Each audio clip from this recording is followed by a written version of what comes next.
আসসালামু আলাইকুম। সবাই কেমন আছেন? আশা করি আল্লাহর রহমতে ভালোই আছেন। গতকালকে একটি নিউজে দেখলাম জামায়াতের আমির উনি বলছেন আওয়ামী লীগকে সাধারণ ক্ষমা করে দিলাম, বা তারা তাদের দল আওয়ামী লীগকে ক্ষমা ঘোষণা করলো। আসলে জামাতের আমিরকে আমার একটা প্রশ্ন, ওনাকে অনেক শ্রদ্ধা করি বা ওনার কথাগুলো ভালো লাগে, তারপরেও ওনার কাছে আমার একটা প্রশ্ন, আপনি ক্ষমা করার আগে মেডিকেলে গিয়ে দেখুন, আন্দোলনে গিয়ে যে ছেলেটি হাত হারিয়েছে বা পা হারিয়েছে সেই ছেলেটি কি আওয়ামী লীগকে ক্ষমা করতে পেরেছে?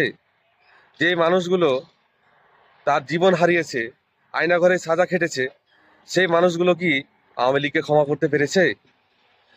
যেই পরিবার বা যেই মা তার সন্তানকে হারিয়েছে এই আন্দোলনে, সেই মা কি আওয়ামী লীগকে ক্ষমা করতে পেরেছে? তাহলে আপনারা কিভাবে ক্ষমা ঘোষণা করেন? আপনারা তো সাধারণ মানুষের জন্য